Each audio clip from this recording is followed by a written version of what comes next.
Welcome to Immigrate. Welcome to a space where you can be vulnerable, a space where you're not going to be judged, a space where you can be authentic. And my hope and desire is to inspire and motivate everyone that click onto this podcast. So welcome to another episode of Immigrate. Welcome to another great episode of Immigrate. I told you guys I was going to bring on someone here, and I'm so excited for this conversation. I have Nida from UK. Welcome, Nida. Tell the Hi. people about you. Yes, so I'm a therapist from the UK and I help people dealing with trauma, PTSD. I offer virtual sessions, so I'm working globally with lots of people. And the topic that we will be talking about today is very close to my heart because I work with people from different backgrounds, different belief system, and they all struggle when they move from one place to the other. So thank you for this wonderful opportunity, Tasha. Thank you for having me here today. In this season, we're talking about how does rejection affect immigrant. And last episode, I talked about my own journey, how he has showed up. And I think it has shown up in a lot of adults when we move into a new country. Because sometimes we become someone else we don't even recognize. Yeah. What would you like to share? How do you think childhood trauma show up when someone moved to a new country? Fear, deep trust issues, feeling unsafe, being in a place that doesn't feel home, to be honest. Anytime you do not feel home, your childhood trauma is going to be triggered. And when you move to a new place, a new city, a new country, that's what happens. You feel you're not home anymore. And you start questioning, where am I? What am I doing here? I came with this idea of having a beautiful future, of having, I'm going to make lots of money and lots of people come with that idea. I will be building a solid future. But nobody really tells them that in the beginning, they will be facing lots of fear, anxiety, trust issues, flashbacks of their childhood, and lots of triggers towards the childhood trauma. And again, it all comes to the point that you're just not feeling home. You're not feeling safe anymore. But what's the length of time do you think the person feel at home? Because I think we need to talk about that. What do you think? It really depends because every person is unique. So what happens when we move from one place to the other? We start looking for things that make us think of our home country. We start looking for people. We start looking for things, maybe food, something that can still just give us the sense of being back home. But the only thing that can help you with being able to move on and adapt into the environment is being open to receive and understand the new culture. It brings up this trauma. How do you think it resurfaces? You said, what do you think are the things that resurface these traumas? Yeah, so again, as I said, new stress, because it's a new place. New place is going to bring a new stress. For example, it's a complete different currency. So how are you going to deal with money now? Triggers, challenges, fear, abandonment issues. All of this is going to show up. If you think about the smallest things, how am I going to pay my rent here? How am I going to afford the lifestyle here? Because when you come from a different country, you have the lifestyle that you see in the movies in your mind, and then the reality hits. Right, yes. And you hit the rock bottom, and you have no one to hold you, and you have nothing but God. It's very lonely. It's very scary. But if you manage to survive that moment, you become a solid person. But you need to have faith, trust, belief. If that's not there, Tasha, it's going to be very, very hard and dark. Why is it affected us so deeply? Because your self-esteem gets crushed. See, in your hometown, you have one specific identity.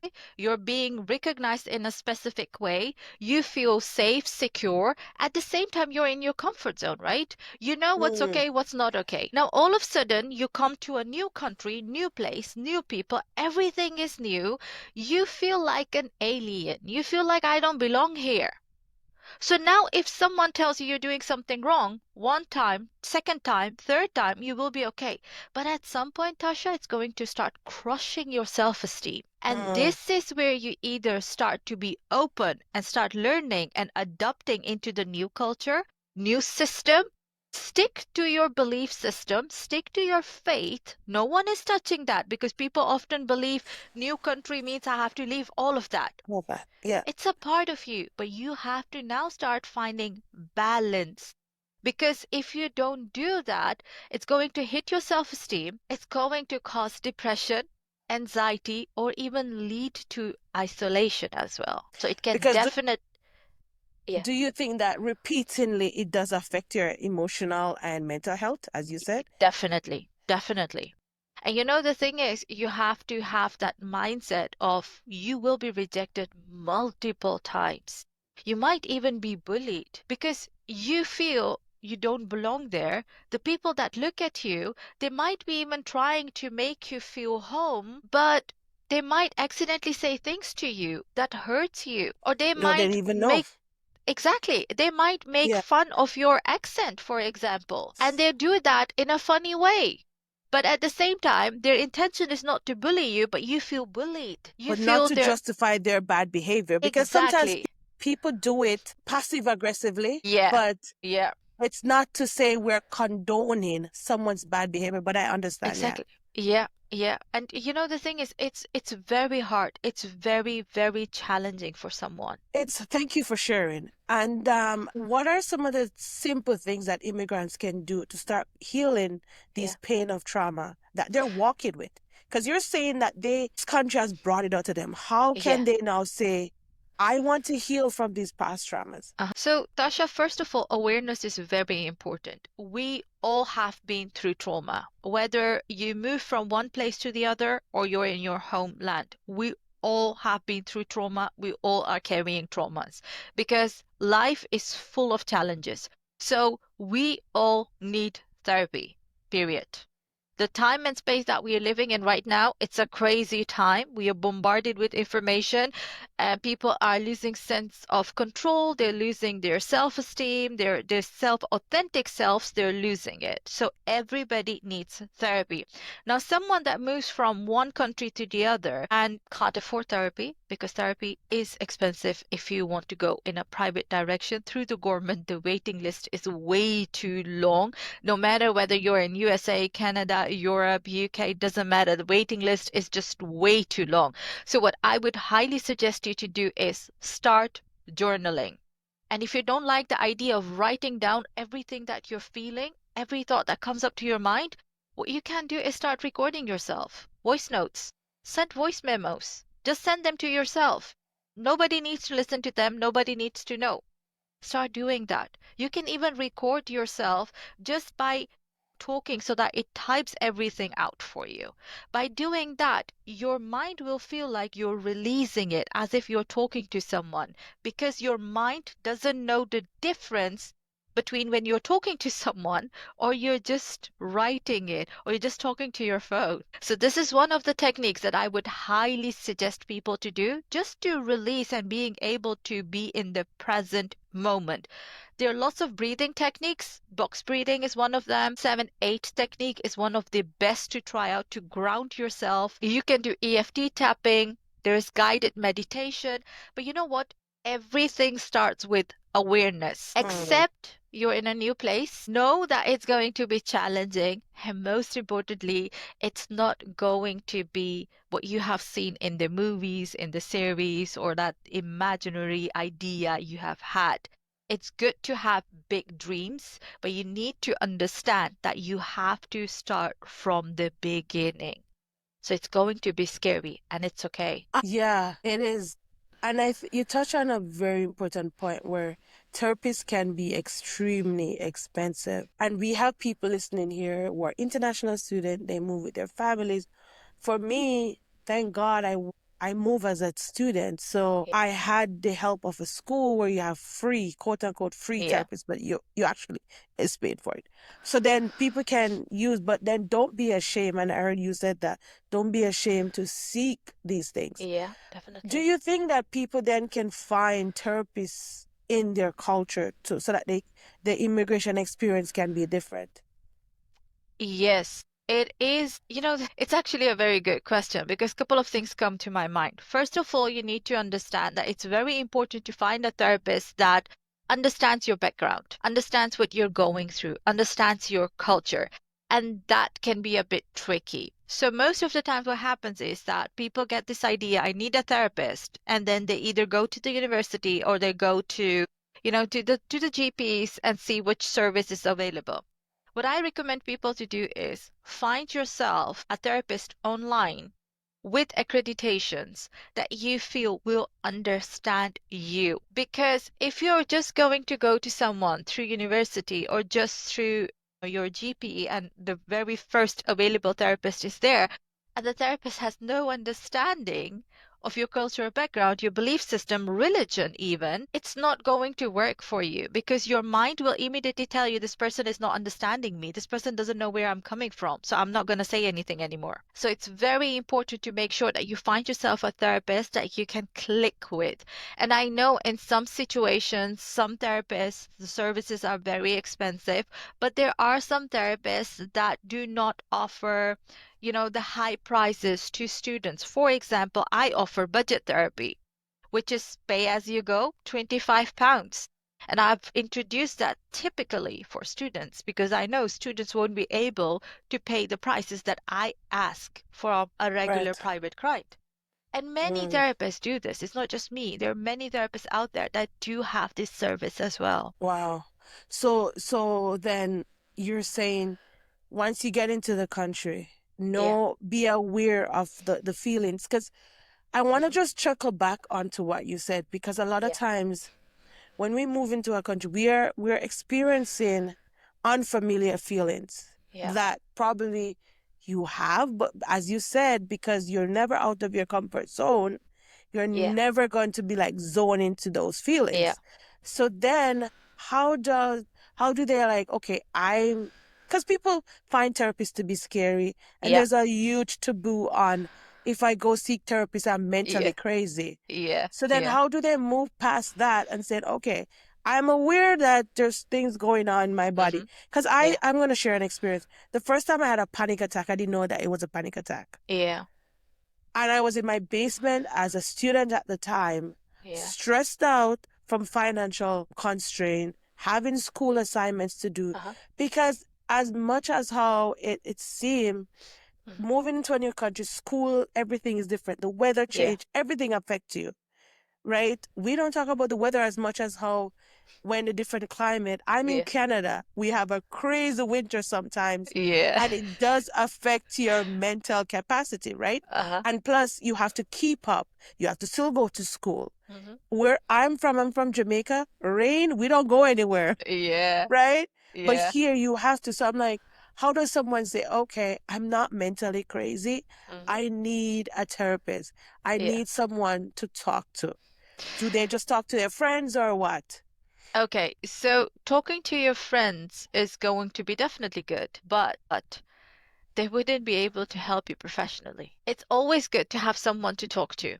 Now, when you said that, people see going to see a therapist as they associate it with being crazy, okay?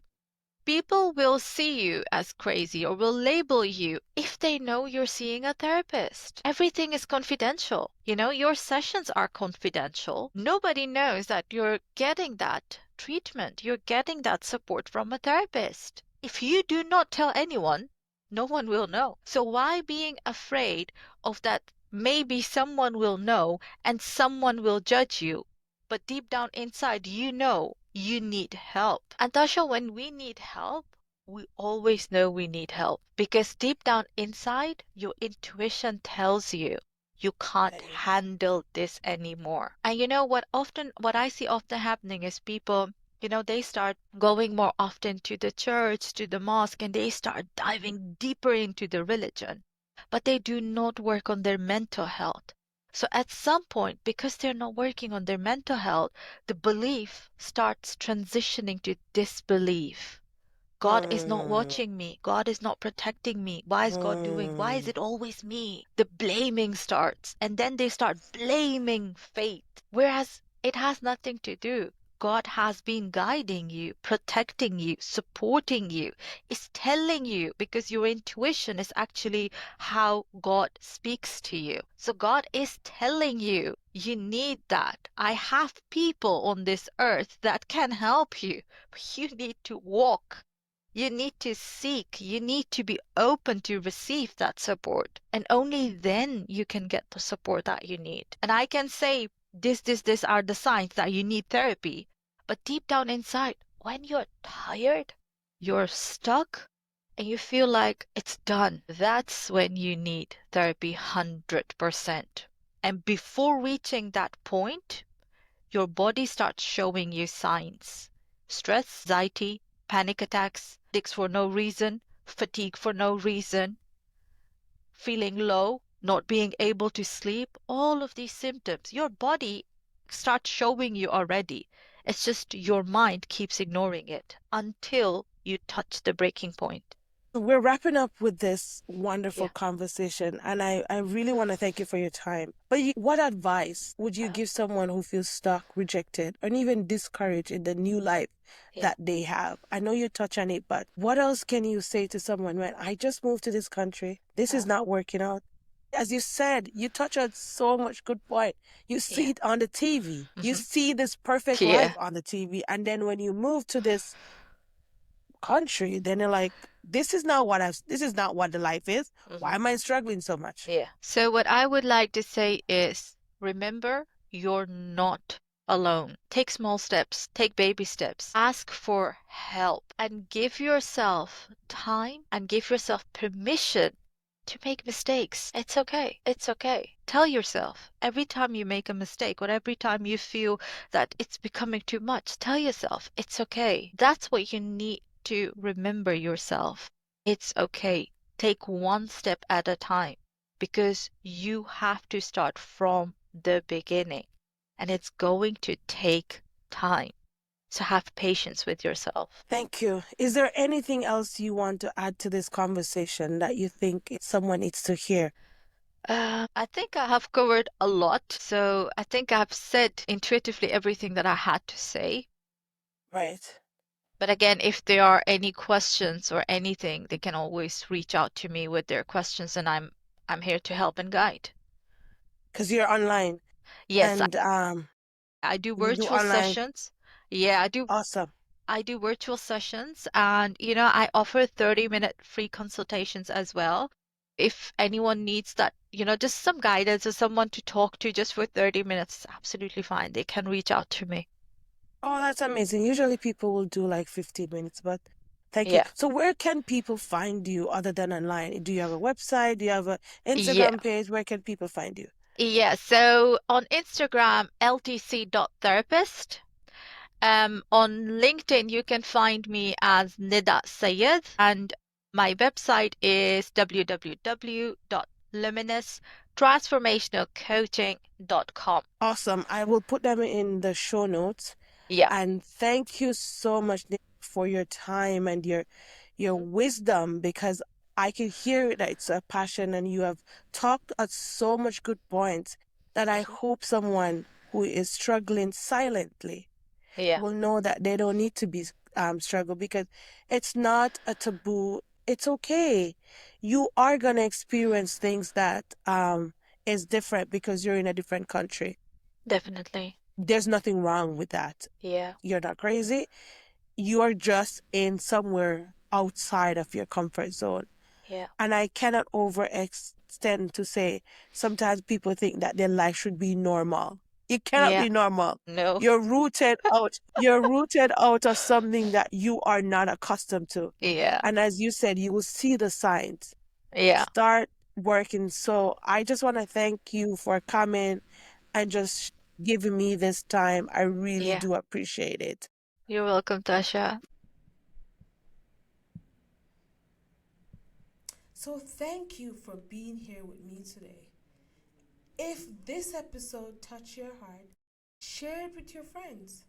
Who might be walking through the same thing. Let's remind each other that rejection is not the end. And sometimes it's just the beginning of redirection. Until next time, stay rooted, stay faithful. Never forget, you are chosen, you are equipped, and you are seen.